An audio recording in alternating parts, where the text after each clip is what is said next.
Thank you, Madam President, Excellencies, distinguished delegates. At the outset, I congratulate the presidency of this COP28 for hosting this conference and thank the government of UAE for extending a warm hospitality to my delegation. Madam President, I bring the message of 30 million Nepali people to this conference. Our message is clear. Mountains are tortured by rising temperature. Save them first. I am deeply concerned about the finding of the recent IPCC report that states climate-induced disaster breaking records in the Himalayas. We have already lost 1/3 of our glaciers, and scientists have warned that we are going to lose another 1/3 by the end of this century. This is a wake-up call to all of us. The Himalayas are foundation of human civilization, ecosystem and biodiversity. They are providing global services to the people and the planet and are the source of livelihood for billions of people downstream. Madam President, Nepal is bearing a direct, disproportionate, the damaging effect of climate change despite near zero contribution to global emissions. Due to an appalling injustice inflicted on us, our people are severely affected by climate-induced disasters such as landslide, floods, wildfire, glacier lake outburst, drought, etc. This is an utter injustice. This must stop now. In his opening remarks yesterday, the United Nations Secretary General said, and I quote, "Just days ago, I was on the melting ice of Antarctica. Not long ago, I was among the melting glaciers of Nepal. These two spots are far in distance, but united in the crisis," unquote. Similarly, in his recent visit to Nepal, he said further, and I quote, "Stop war against the nature," unquote. This was his reaction after having witnessed the disastrous impact of climate change in the mountains. Indeed, it is a war against nature as well as humanity. We are waging war with ourselves and the future generation only to satisfy our short-sighted and self-serving interest.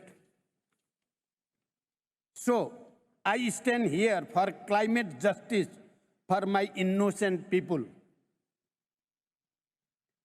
who are sheer victim of this catastrophe.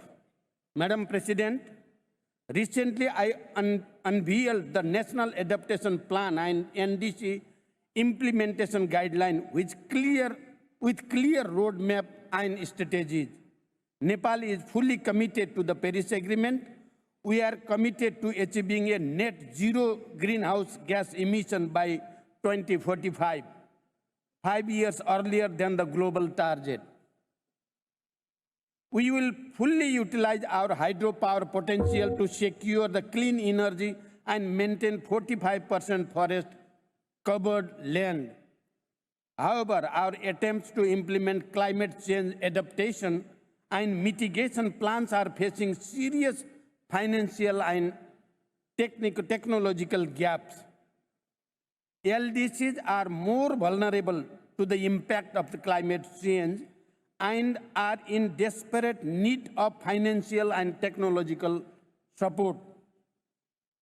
As the chair of the LDCs, I urge the developed economies and international community for more predictable, adequate, and equitable resource and technologies for LDCs.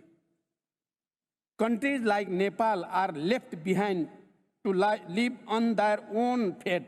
Therefore, I want to reiterate the following points. Number one, developed countries' pledges and action do not correspond with each other. They must raise their ambitions and fulfill their commitment urgently.